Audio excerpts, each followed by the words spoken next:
تقسیم ہند کے بعد صرف افغانستان ہی پاکستان کے اقوام متحدہ کا رکن بننے کے سخت مخالف کیوں تھا؟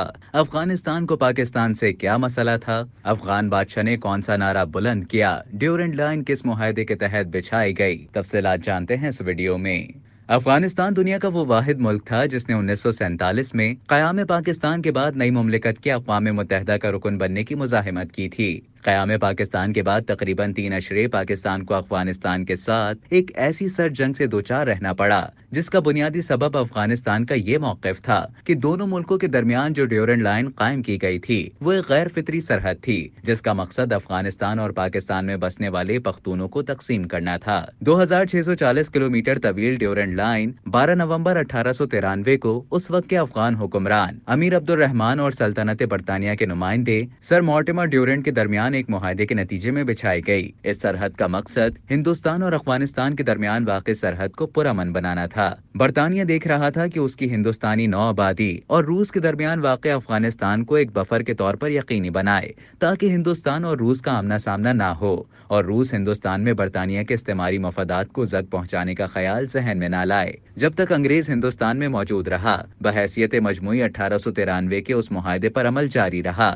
برطانوی استعمار بھی یکگونا اطمینان سے باقی ماندہ ہندوستان پر حکمرانی کرتا رہا۔ افغانستان کو بھی ہندوستان کی طرف سے کسی خوف یا خطرے سے دوچار نہیں ہونا پڑا۔ البتہ تقسیم ہند کا فیصلہ ہوا تو افغانستان کو اس خلش نے آن لیا کہ پختون آبادی پر مشتمل شمال مغربی صوبہ سرحد موجودہ خیبر پختونخوا پاکستان کے حصے میں آ جانے کے نتیجے میں پختون اب ہمیشہ کے لیے پاکستان اور افغانستان کے درمیان تقسیم ہو جائیں گے۔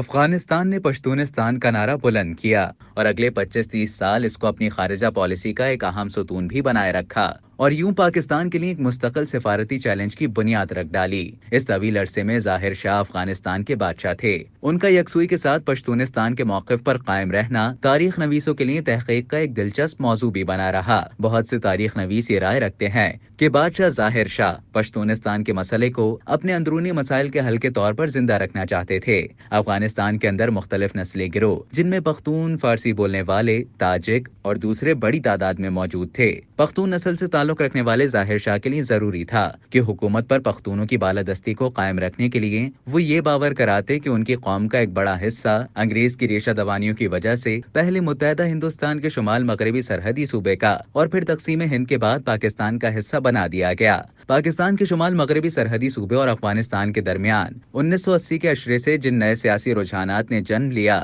وہ دونوں ملکوں کے لیے کہیں زیادہ نقصان دہ ثابت ہوئے۔ 1979 میں افغانستان میں سوویت یونین کی عسکری مداخلت نے ایک نیا باب کھول دیا۔ بادشاہت تو وہاں 1975 میں سردار داؤد نے ہی ختم کر دی تھی۔ پھر سوویت یونین کی پشت پناہی سے افغانستان میں اشتراکی انقلاب برپا کرنے کی کوشش کی گئی، لیکن پھر امریکہ، یورپ اور ان کے اتحادی ممالک کی ایما پر افغانستان کی اشتراکی حکومت کے خلاف ایک انتہائی بھرپور عسکری مہم شروع کی گئی۔ کئی تنظیمیں تشکیل دی گئیں جو جہاد کے نام سے اور امریکی سیائی کی براہ راست نگرانی میں افغانستان میں رزا مارا ہوئیں۔ پاکستان کی اس وقت کی فوجی حکومت نے اپنے ملک کی زمین اور سرحدیں اس مہم کے لیے پیش کر دیں۔ نتیجتاً ایک طرف پاکستان اگلے 30-40 برسوں کے لیے سیاسی و سماجی عدم استحکام اور داخلی بدامنی کا شکار ہوا تو دوسری طرف افغانستان کی دلدل میں پاکستان کچھ اس طرح پھنستا چلا گیا کہ اب اس کے لیے نہ وہاں کچھ بچا تھا اور نہ ہی وہاں سے نکلنے کی کوئی صورت اس کو نظر آتی تھی۔ 2001 میں 9/11 کے واقعے کے بعد امریکہ نے اسی طرح افغانستان کو مسخر کرنا چاہا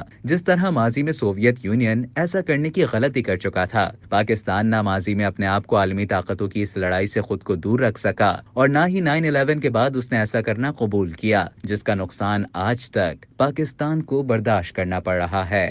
اب تک کے لیے اتنا ہی۔ مزید خبروں اور نیوز اپڈیٹس کے لیے ڈیلی جنگ کے YouTube چینل کو سبسکرائب کریں اور Facebook کے پیج کو لائک کرنا نہ بھولیں۔